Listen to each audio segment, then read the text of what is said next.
Salam. Terima kasih. Sepertinya kita sekarang agak cerah kelihatannya di pagi hari ini. Walaupun kita tahu bahwa sudah hampir 2 tahun kita dilanda suatu ketakutan atau kekhawatiran. Tetapi saya perhatikan wajah-wajah kita semua berseri-seri. Puji Tuhan, saya juga agak takut dengan keadaan yang kita alami selama ini menjadi penghalang bagi kita untuk bersekutu dengan Tuhan. Dan juga saya takut dengan keadaan yang kita hadapi baik di bidang ekonomi, keuangan, di bidang pekerjaan, rumah tangga kita pun bisa semakin menjauh. Karena banyak alasan tentunya. Anak-anak membutuhkan biaya, sementara pekerjaan orang tua tidak ada.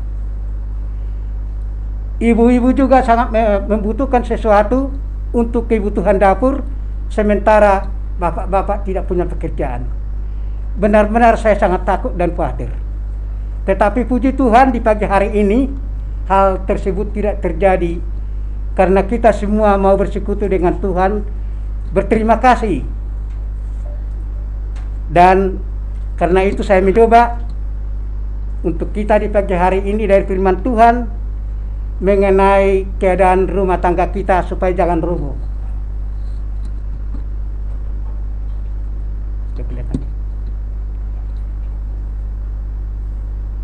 Kita coba buka dari firman Tuhan dari Matius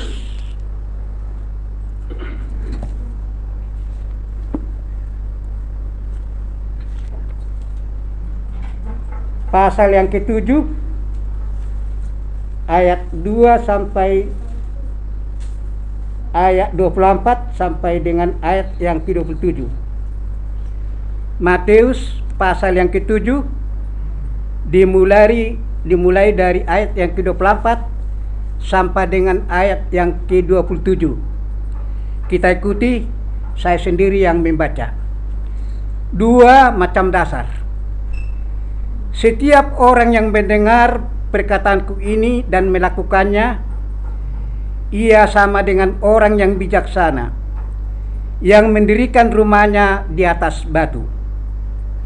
Kemudian turunlah hujan dan datanglah banjir, lalu angin melanda rumah itu, tetapi rumah itu tidak rubuh, sebab didirikan di atas batu.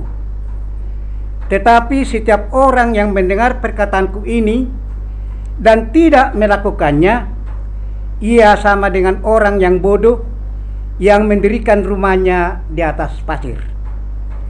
Kemudian turunlah hujan dan datanglah banjir, lalu angin melanda rumah itu, sehingga rubuhlah rumah itu dan hebatlah kerusakannya. Demikian firman Tuhan buat kita di pagi hari ini, yang sebenarnya firman Tuhan ini bukan asing lagi bagi kita, dan sudah sering dikatakan bahwa barang siapa yang mendirikan rumahnya di atas pasir itu tentunya mudah rubuh.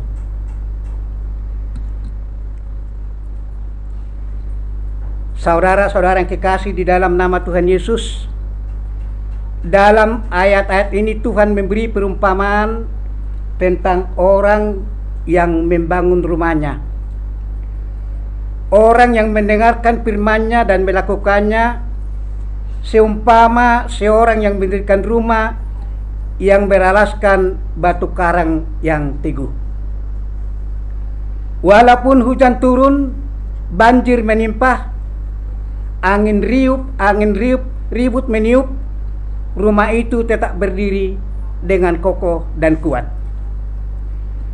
Tetapi saudaraku yang kekasih, sebaliknya orang yang mendengarkan firman-Nya dan tidak melakukannya, seumpama seorang yang bodoh yang mendirikan rumahnya di atas pasir. Ketika banjir datang, angin ribut menimpa, rumah itu roboh. Dan kalimat terakhir yang mencatat kebenaran ini berkata bahwa kerusakan yang dialami rumah itu tentunya sangat hebat. Secara jasmani, kita tahu bahwa kita perlu membangun rumah yang kokoh dan juga kuat. Sebab kalau tidak, rumah itu akan mudah roboh. Dan kalau roboh, kita bukan saja mengalami kerugian keuangan, namun juga kerugian nyawa manusia yang bisa direnggut karena kerobohan daripada rumah itu sendiri. Saudaraku yang kekasih, di sini saya tidak akan membicarakan rumah yang kelihatan oleh mata, tetapi kehidupan rumah tangga yang sering tidak terdengar suara kerobohannya, tetapi pengaruhnya sangat besar terhadap masyarakat dan juga terhadap pekerjaan Tuhan. Saya percaya bahwa tidak ada seorang pun yang menghendaki rumah tangganya hancur berantakan. Namun kalau kita mau jujur, kita akan melihat suatu kerobohan yang besar saat ini sedang melanda rumah kita. Hanya saja masing-masing kita malu untuk bersaksi tentang peristiwa yang sedang melanda rumah tangga kita. Suara kerobohan itu tidak terdengar oleh telinga, tetapi telah mengakibatkan banyak kesusahan dan penderitaan dalam rumah tangga kita masing-masing. Oleh karena itu, saudara yang kekasih, saya ingin membicarakan bagaimana kita dapat berdiam dalam rumah tangga dengan tenang, sementara angin ribut dan banjir melanda rumah kita. Dengan kata lain, bagaimana kita dapat mendirikan satu rumah yang kokoh, yang tahan terhadap angin ribut, gelombang, dan hujan. Dalam ayat-ayat tadi yang kita dengar, disebutkan tentang musuh-musuh rumah tangga, yaitu angin, hujan, dan banjir. Akhir-akhir ini banyak angin ribut yang melanda rumah tangga kita. Salah satunya adalah perzinahan. Tidak sedikit rumah tangga yang hancur karena dilanda angin ribut yang disebut dengan perzinahan ini. Rumah tangga yang dahulunya baik-baik tiba-tiba hancur karena dilanda angin perzinahan ini. Hubungan suami istri yang dahulunya harmonis tiba-tiba retak. Si suami lari meninggalkan rumah tanpa kabar dan tanpa berita. Si istri pergi berdampingan dengan laki-laki lain. Tinggal anak-anak yang kebingungan, tidak tahu apa yang harus diperbuat. Sebagai hamba Tuhan, tentunya sangat sedih mendengarkan bila ada anggota jemaatnya yang kena dalam perzinahan ini. Saudara yang kekasih, di dalam nama Tuhan Yesus Kristus ada 4 rahasia yang perlu kita pelajari untuk menjaga rumah tangga kita agar tidak roboh di tengah-tengah angin ribut, di tengah hujan dan banjir yang melanda rumah tangga kita. Yang pertama, menyadari arti dan pentingnya keluarga. Menyadari arti dan pentingnya keluarga. Banyak orang, termasuk orang Kristen, yang menyatakan dirinya sudah penuh dengan Roh Kudus, yang tentunya menganggap remeh rumah tangganya, sehingga tidak memperhatikan kehidupan rumah tangganya dengan sungguh-sungguh. Saya tidak menyalahkan orang yang mengejar karier, Tetapi kalau saudara menganggap hal itu lebih utama daripada kehidupan rumah tanggamu, maka rumah tanggamu akan menjadi korban. Saya tidak menentang orang yang bersusah payah mencari uang, karena dengan uang itu kita bisa mencukupi segala keperluan hidup kita. Lagi pula saudaraku yang kekasih, firman Tuhan berkata, dengan berpeluh engkau akan mencari makananmu sampai engkau kembali menjadi tanah. Dengan berpeluh engkau akan mencari makananmu sampai engkau kembali menjadi tanah. Namun saudaraku, jangan sampai kita melupakan rumah tangga kita karena terlalu sibuk mencari yang namanya duit ataupun uang. Kebenaran pertama yang harus kita pegang untuk menjaga rumah kita supaya jangan roboh adalah anggaplah keluargamu sebagai sesuatu yang amat penting di matamu. Anggaplah keluargamu sebagai sesuatu yang amat penting di matamu. Anggaplah suamimu, istrimu, anak-anakmu sebagai sesuatu yang amat penting.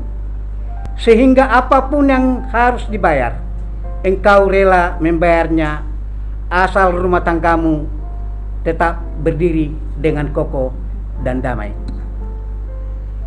Saudara yang kekasih di dalam nama Tuhan Yesus, banyak orang yang tidak menyadari bahwa rumah tangganya itu begitu penting, sehingga mereka menganggap sepi rumah tangganya, melalaikan kewajibannya sebagai bapak dan juga sebagai ibu rumah tangga, dan hanya mungkin berpoya-poya, menonton bioskop, bermain HP. Itu sebabnya banyak rumah tangga yang mengalami kehancuran. 1 Timotius 5 ayat 8 mengatakan, tetapi jika ada seorang yang tidak memeliharakan sanak saudaranya, apalagi seisi rumahnya, orang itu murtad dan lebih buruk dari orang yang tidak beriman. Kita harus memandang rumah tangga kita sebagai sesuatu yang amat penting, sebab Allah sendiri memandangnya sebagai sesuatu yang amat penting.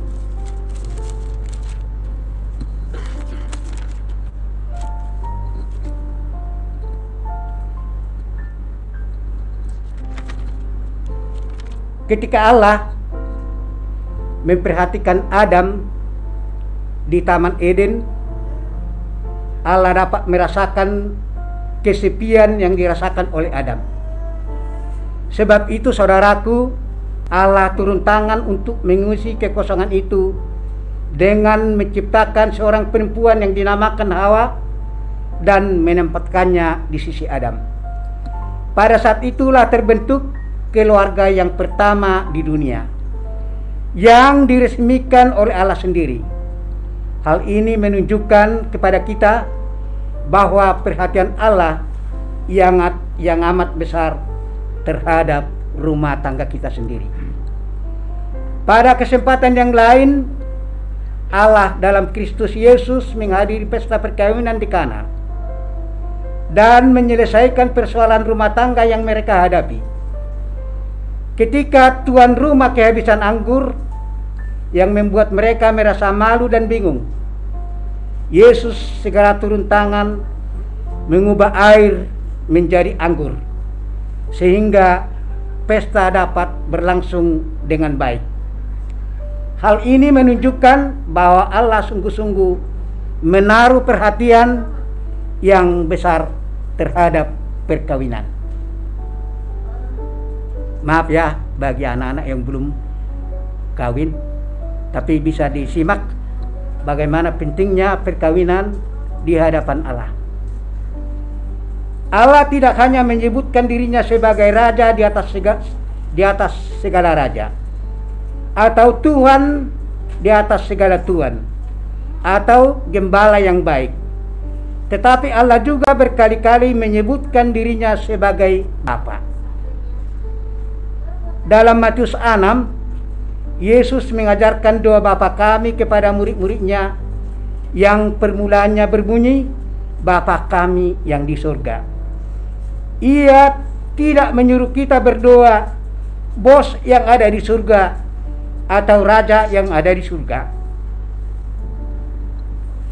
Walaupun saudaraku yang kekasih, Allah itu sendiri adalah bos dan raja di atas segala raja, tetapi ia menyebut dirinya Bapa. Kata Bapa hanya kita dapat atau kita jumpai dalam rumah tangga. Sedangkan kata bos dan kata majikan itu tidak pernah kita dapati di tengah-tengah rumah tangga. Sebab bos dan majikan itu pasti kita dapatin di tengah-tengah perusahaan atau CP. Yang ada dalam konsep pemikiran Allah adalah keluarga. Sebab itu apa yang ia bicarakan selalu mengenai keluarga. Kalau Allah seorang businessman, ia akan memakai ungkapan-ungkapan mengenai bisnis. Namun karena hati Allah adalah hati keluarga, yang ada dalam kata-katanya adalah kata-kata keluarga. Jadi kalau ada bapak yang bersikap seperti seorang bos, cepat-cepatlah berubah. Sebab dalam keluarga tidak ada yang dikatakan bos. Dan juga di dalam keluarga tidak ada dikatakan pelayan. Yang ada dalam keluarga adalah penolong yang sepadan dan pelindung. Papa, mama, dan anak-anak. Kiranya Allah menolong kita untuk menyadari betapa pentingnya keluarga di mata Allah. Sebenarnya perkawinan orang percaya adalah lambang perkawinan Kristus dengan jemaatnya sendiri. Karena itu keluarga Kristen begitu penting dan sangat berarti di mata Tuhan. Kenapa? Karena keluarga bisa menentukan sesuatu dalam masyarakat. Karena keluarga bisa menentukan sesuatu dalam pelayanan pekerjaan Tuhan. Keluarga bisa menentukan sesuatu dalam masyarakat. Keluarga yang bersih akan menciptakan lingkungan yang bersih. Keluarga yang berdisiplin akan menciptakan lingkungan yang berdisiplin. Keluarga yang beriman akan menciptakan masyarakat yang beriman. Keluarga yang takut akan Tuhan akan menciptakan masyarakat yang takut akan Tuhan. Jadi keluarga yang mempunyai peranan yang begitu besar dalam masyarakat. Saudara yang kekasih di dalam nama Tuhan Yesus, saya tidak dapat membayangkan apa jadinya bila setiap keluarga Kristen menyadari peranannya dalam masyarakat. Saya yakin pasti akan terjadi revival, suatu kegerakan rohani yang begitu besar dan luar biasa. Setiap keluarga akan menjadi alat Tuhan untuk menjangkau tetangga dan lingkungannya kita masing-masing. Alkitab berkata bahwa engkau adalah garam dunia. Alkitab berkata bahwa engkau adalah garam dunia. Tanpa garam, dunia ini akan membusuk dan mengalami kehancuran. Tanpa kehadiran anak-anak Tuhan, dunia ini akan mengalami kebinasaan. Itulah sebabnya ketika Allah akan menghancurkan Sodom dan Gomora, karena Allah sudah membau kebusukan dosanya. Abraham datang kepada Allah dan menawar, "Ya Tuhanku, apakah engkau akan menghukum orang-orang benar bersama-sama dengan orang yang tidak benar? Bagaimana sekiranya di sana ada orang yang benar? Apakah mereka akan engkau hukum juga?" Di sini saudaraku kita bisa melihat betapa besar peranan orang percaya. Betapa besar peranan keluarga yang memiliki Allah di dalamnya. Karena mereka dapat menahan murka Allah.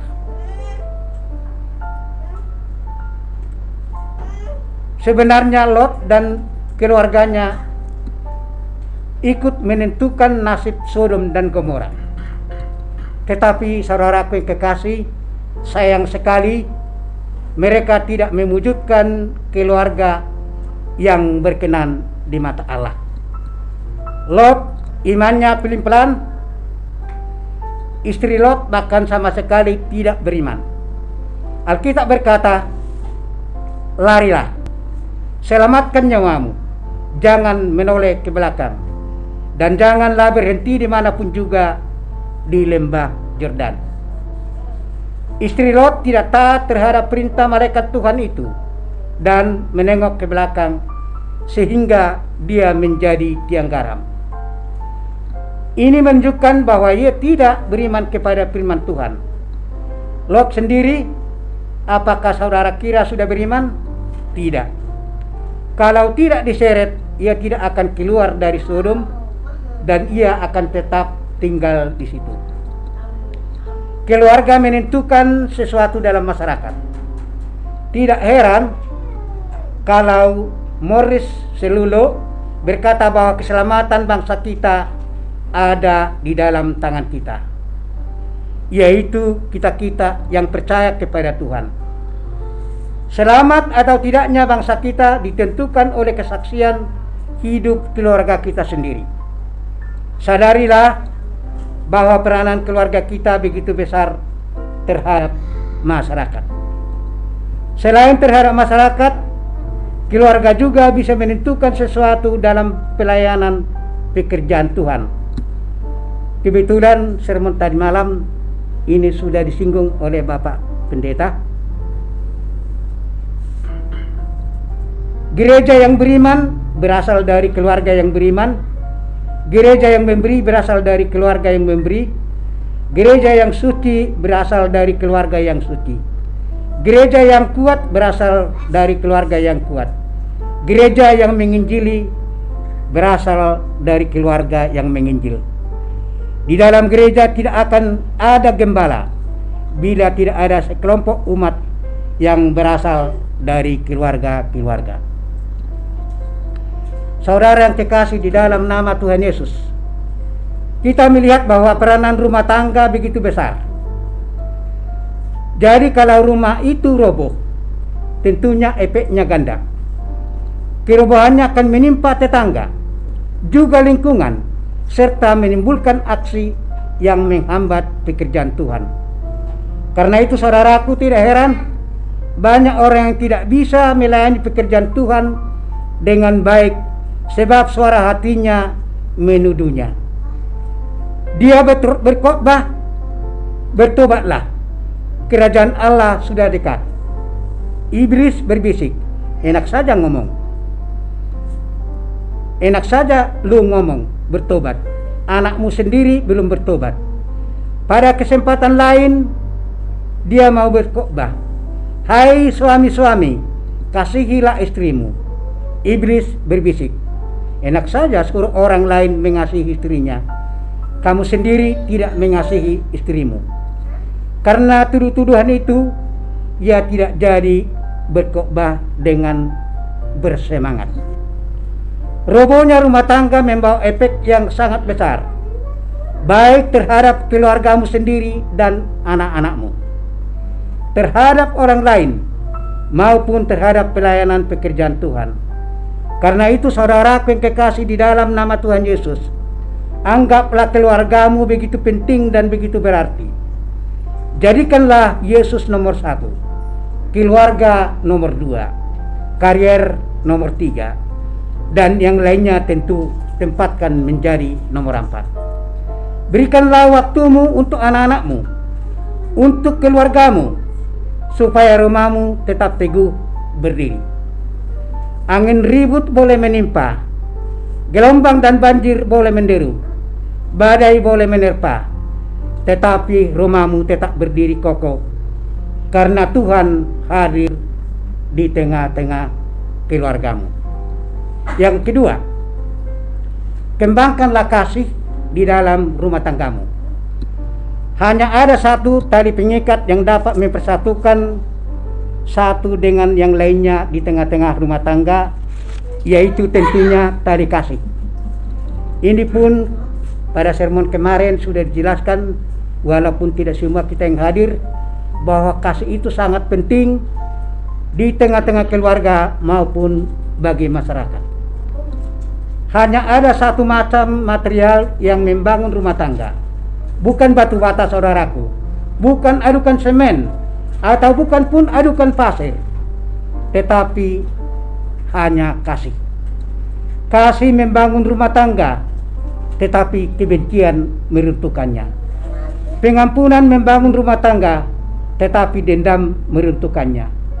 Pengertian satu dengan yang lain membangun rumah tangga, tetapi kecurigaan meruntuhkannya. Siapa yang curiga? Bapaknya terhadap istrinya, istrinya terhadap bapaknya. Itu sebabnya saudaraku, kembangkanlah kasih dalam rumah tanggamu. Di mana ada kasih, di situ ada pengampunan, ada pengertian, ada solidaritas untuk memikul beban bersama, ada persatuan satu dengan yang lain. Kasih kita tidak boleh hanya dinyatakan dalam mulut saja, tetapi juga dalam tindakan sehari-hari. Kasih kita bukan menurut standar dunia. Kalau engkau menguntungkan aku mengasihi engkau. Tetapi kalau engkau merugikan aku tidak lagi memberikan kasih kepadamu. Bila aku mencintai saya juga akan mencintaimu. Tetapi bila engkau tidak mencintaiku, kamu pun akan kubuang. Semuanya akan berbentuk benci dan dendam. Kasih kita harus menurut standar Yesus, seperti yang Paulus gariskan dalam Efesus 5 ayat yang ke-25. Hai suami, kasihilah istrimu sebagai Kristus telah mengasihi jemaat dan telah menyerahkan dirinya baginya. Apakah Yesus mengasihi kita karena ada sesuatu yang menguntungkan dari kita? Apakah Tuhan mau mati di salib karena Ia melihat sesuatu yang menguntungkan dari diri kita? Tidak. Tuhan terlebih dahulu mengasihi kita meskipun kita belum dapat mengasihi Dia. Tuhan mau mati di salib bukan karena Dia ingin meminta sesuatu dari kita, melainkan karena Tuhan mengasihi kita. Dia tidak meminta orang lain untuk membantu mengangkat salibnya, walaupun ada orang lain yang bersedia mengangkatnya. Dia tidak meminta orang lain untuk mencabut mahkota duri di kepalanya. Dia tidak meminta orang lain untuk dipaku sebagai ganti dia. Dia tidak meminta orang lain untuk meminum cawan yang harus diminumnya. Dia mau melakukan itu semua karena Dia amat mengasihi kita, terutama rumah tangga kita. Tanda kasih seperti inilah yang harus mengikat rumah tangga kita semua. Kasih ini kalau mau dikupas lebih lanjut artinya seperti berikut. Biar aku rugi asal engkau untung, biar aku kurus asal engkau gemuk, biar aku mati asal engkau hidup, biar aku dicampakkan asal engkau dirangkul Tuhan. Itulah kasih seperti uraian dalam 1 Korintus 13 ayat 7. Ia menutupi segala sesuatu, percaya segala sesuatu, mengharapkan segala sesuatu, sabar menanggung segala sesuatu. Kasih berarti rela ditipu. Kasih berarti rela dicaci maki. Kasih berarti rela diperbuat apa saja demi kebahagiaan orang yang kita kasihi. Makanya ibu-ibu, kalaupun bapak-bapaknya berbicara, jangan 10 kali dijawab. Kasih yang seperti inilah saudaraku yang seharusnya menguasai rumah tangga kita. Kasih membutuhkan pengorbanan. Korban waktu, tentunya korban perasaan. Anak-anak kita membutuhkan waktu kita untuk berbincang-bincang dengan santai. Namun saudaraku, kita sering tidak bersikap bersahabat dengan anak-anak kita. Setiap mereka menghadapi masalah, mereka tentu ingin datang kepada kita, tetapi kita sering tidak ada waktu untuk mendengarkan masalah mereka, sehingga mereka lari dan bercerita kepada teman-temannya yang juga sedang frustasi, dan teman-temannya memberi jalan keluar, yaitu berangkat ke disco, breakdance, morfin, ganja, dan sebagainya. Akhirnya mereka bukan datang berteduh di dalam keluarga, tetapi di dalam hujan deras dan teriknya matahari yang bernama dosa. Saudara yang kekasih, ada satu cerita ini, supaya jangan ngantuk ya.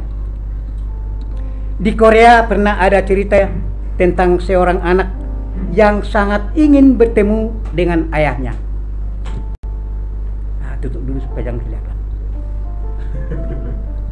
Selama hidupnya ia belum pernah bertemu dengan ayahnya, karena sejak pagi-pagi buta ayahnya sudah keluar bekerja dan baru pulang pada tengah malam, yaitu pada saat anaknya sudah tidur. Anak itu bertanya kepada ibunya atau mamanya, "Mak, ayahku yang mana ya?" Tentunya mama juga bertindak mengambil potret kawin dan menunjukkan foto kawin itu kepada anaknya. Saudara yang kekasih, karena anak ini sangat ingin bertemu, anak itu membuat satu jadwal pertemuan dengan ayahnya, yaitu merencanakan bertemu di salah satu coffee shop. Tentunya ditentukan juga jam sekian supaya jangan terganggu pekerjaan orang tuanya. Betapa sulitnya waktu pertemuan itu terselenggara. Mereka tidak pernah bertemu di rumah, di dalam keluarga, tapi bertemu di restoran. Setan memang selalu berusaha menghancurkan keluarga, tetapi Allah mau mempertahankannya asal di dalamnya terdapat kasih. Bapak-bapak, ibu-ibu, maukah engkau jadi sahabat kental bagi anak-anakmu? Mereka ingin mendapatkan seorang sahabat, seorang guru, dan seorang orang tua yang bisa mengerti masalah mereka dan membantu menyelesaikannya. Biarlah anak-anak kita bisa bercerita kepada teman-temannya, "Papaku adalah seorang yang menjadi guru, penolong, sahabat, dan bapak bagiku. Mamaku adalah seorang yang menjadi guru, penolong, sahabat, dan ibu bagiku." Betapa indahnya saudaraku mendengar kata-kata seperti ini. Sebab itu saudaraku yang kekasih, kembangkanlah kasih di dalam keluarga, karena kasih sanggup untuk menyelamatkan rumah tangga saudara dari kerubuhan yang sangat besar. Yang ketiga, kembangkanlah kesetiaan sampai mati. Kembangkanlah kesetiaan sampai mati. Kesetiaan sering diumpamakan seperti kalung Amsal.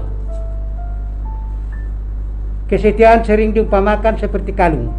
Dalam Amsal 3 ayat 3 mengatakan, "Janganlah kiranya kasih dan setia meninggalkan engkau.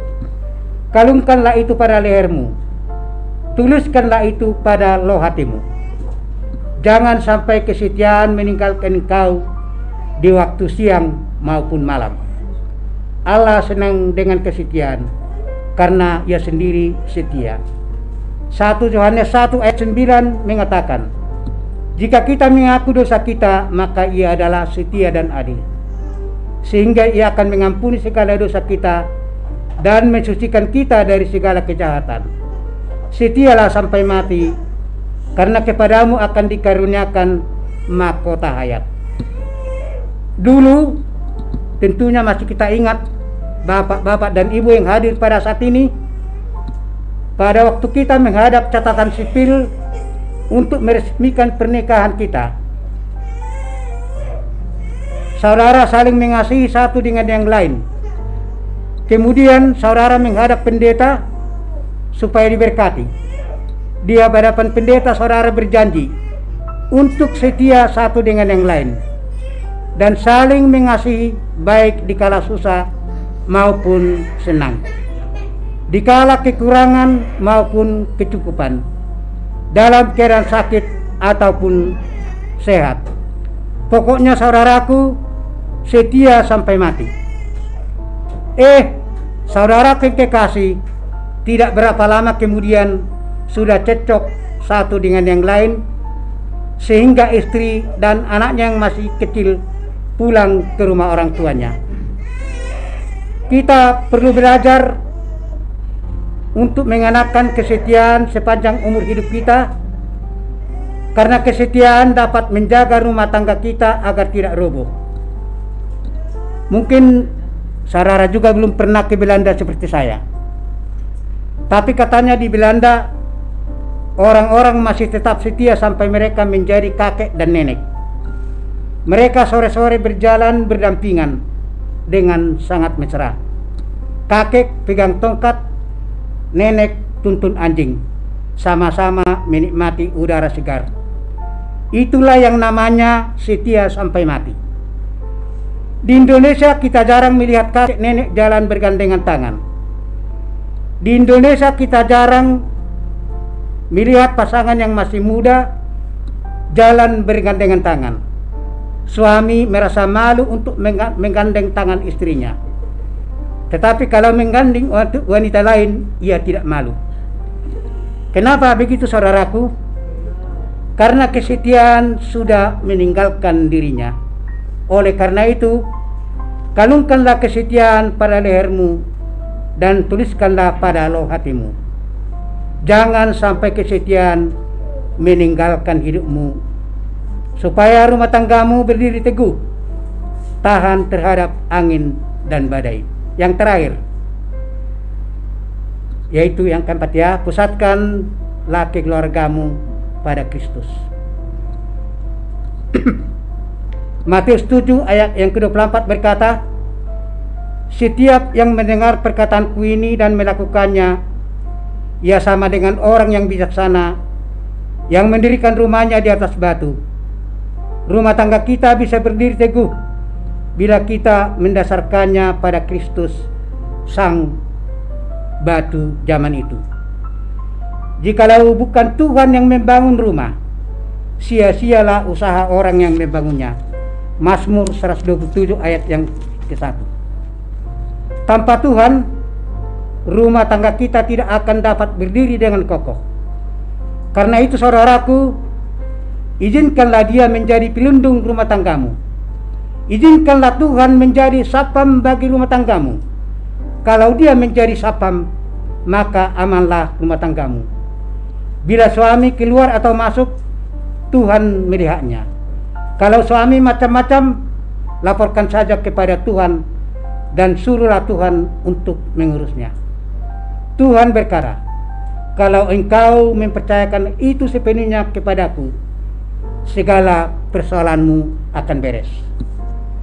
Saya tidak menentang orang yang memelihara anjing, tetapi jangan percaya kepada anjing lebih daripada kepada Tuhan. Undanglah dia untuk menjadi penunggu dalam rumah tanggamu. Biarlah dia menjadi tamu yang tidak kelihatan di meja makan dikala kita sedang bersantap. Biarlah dia menjadi tamu yang tidak kelihatan yang mendampingi kita di saat kita sedang tidur. Kalau dia mengawal tidur kita, kita tidak akan mengalami mimpi buruk, dikejar-kejar ular berkepala 7, misalnya ini tentunya. Tetapi kita akan bermimpi tentang surga yang mulia. Kalau dia menjadi pusat hidup kita dan ikut menyertai kita dimanapun kita berada, maka hidup kita akan aman. Rumah tangga kita akan berdiri dengan kokoh. Kalau ada tamu yang datang dengan maksud yang jahat, Tuhan sudah lebih dahulu memberitahukan kepada kita.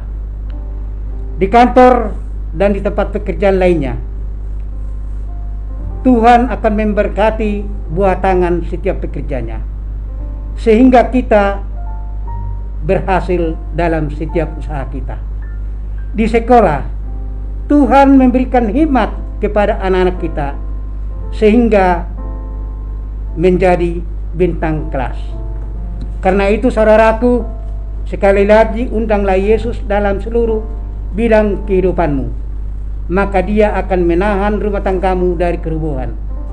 Meskipun angin ribut datang menderu, hujan dan banjir menerpa, gelombang menerjang, rumah tanggamu akan tetap berdiri dengan kokoh karena ada Tuhan di dalamnya sebagai pelindung.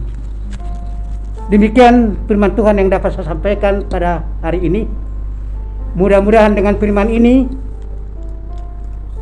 kita akan menjaga rumah tangga kita dengan baik, menjadi kesukaan di mata Tuhan.